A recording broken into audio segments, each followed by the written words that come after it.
I got on this electric boat, and I felt like I was floating. Really?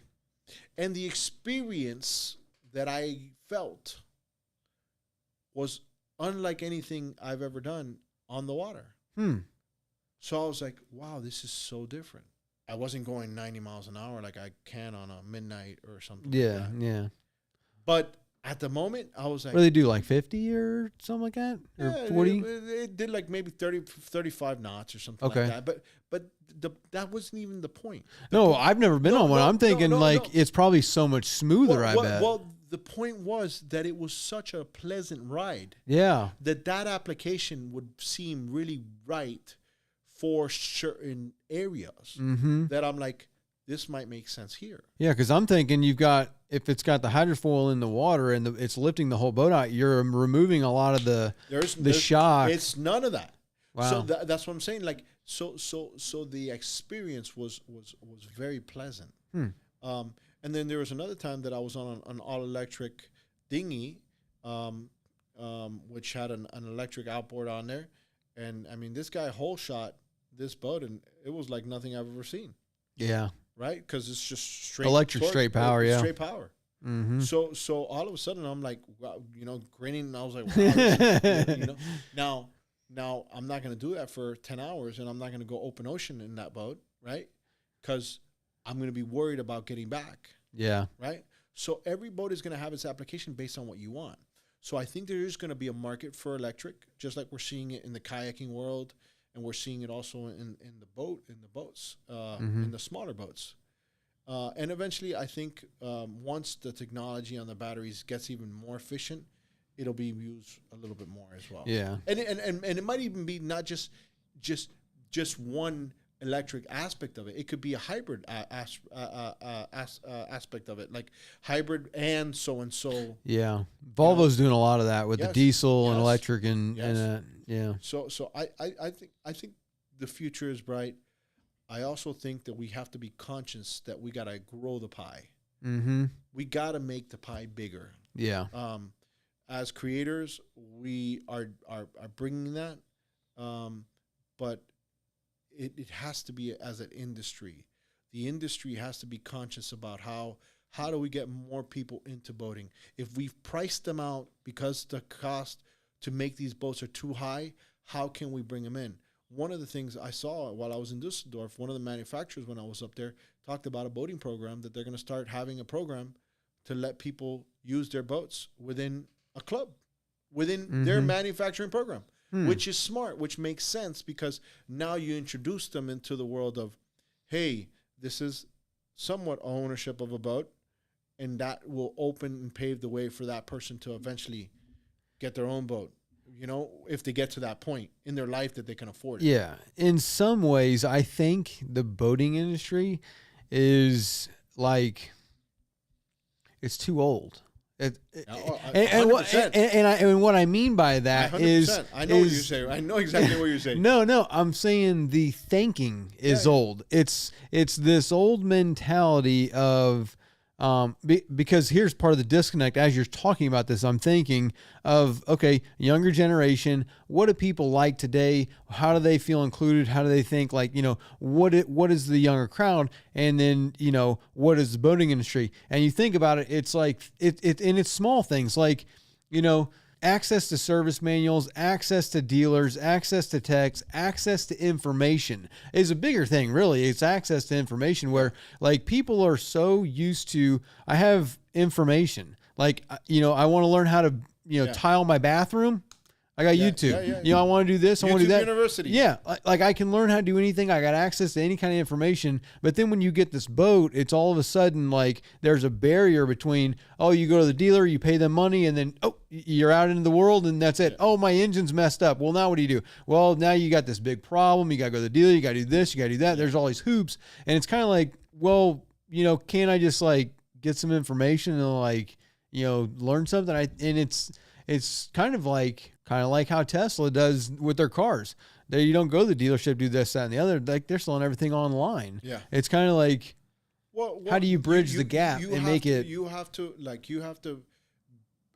to adjust to the world that we're living in, right? Like all these young people are so connected because all they know is everything on a tablet, on a phone, right? Yeah. So now those moments as older boaters, right? You're like, I don't want to be called.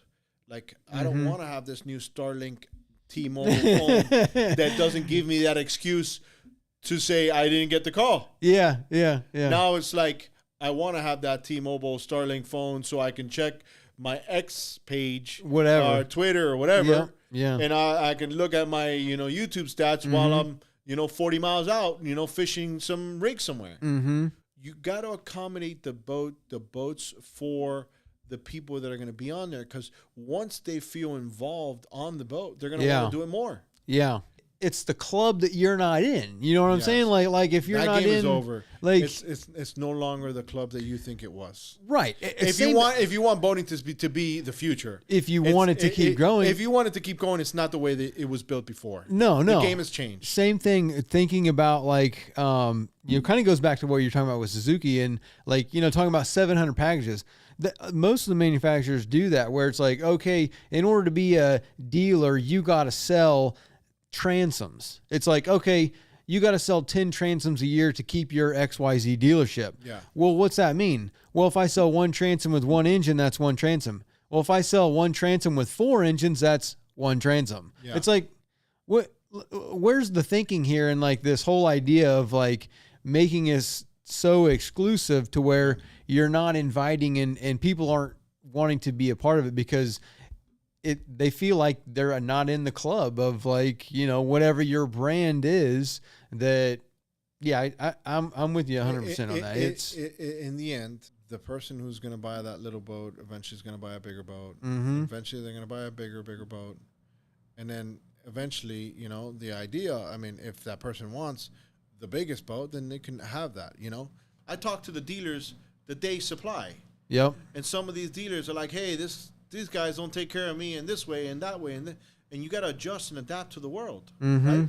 So if you're not adjusting to that and you're losing market share, the market is telling you you're doing something wrong. That's right. You got to shift. So the mindset is, it always works. It's going to work, and fine. If that's what they want to use in the end, hey, it's your business. If you had limited time at the show, what would be the one thing you'd say for someone to go check out? Limited time.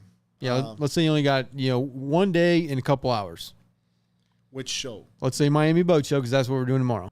I would go to the convention center first. Okay. I would go to the convention center first because that's going to give you more energy to beat up the docks later. If you do it in reverse, the sun's going to beat you. Mm-hmm. The sun and the walking is going to beat you so that you won't do the convention center. And then a lot of the cool boats that you're going to want to see outside of the water are going to be at the convention center. So you have a lot of booths that are going to be able to show like really cool boats that you can see in the convention center in a comfortable setting. Awesome. Well, you guys heard it from Alfred himself. He's gone to hundreds, if not thousands, of shows by now. So check out the convention center. Other than that, Alfred, thank you for being here. And don't forget the small vendors. Oh, yeah. Fishing sections, all the small vendors that are on the second floor. Absolutely. Don't miss those people and the people when you go into the show, right? Because they're very important. They also have very cool things that you might find useful either on the water or even at home sometimes. Hey there, sorry to take you away from the video, but real quick, did you know that on average a boat owner will spend between $1,000 and $5,000 a year just on servicing their engine? And you could actually pocket and save a lot of that money if you would just do the service yourself. It might seem like a daunting task, but I guarantee you virtually everyone can do it with our guidance and the Boaters program. This is just one skill that you could learn inside the program because we have hundreds of other videos teaching you all kinds of boating skills, as well as a weekly live stream where we have questions and answers with me, as well as a chat feature where you can send videos and pictures, ask all kinds of questions, or look for some advice or some guidance on a project that you're doing on your boat. And we've made it super easy because you can start and stop the program at any time. So you could actually join, do a few videos, learn a few skills, and then when you're not using your boat, like say you have an off season, you can stop using the program, pause your membership, and then when you need to use it again, you can just start the membership back up and have instant access to all the content. You can join the program by hitting the first link in the description, clicking join, or visiting bornagainboating.com. Now back to the video.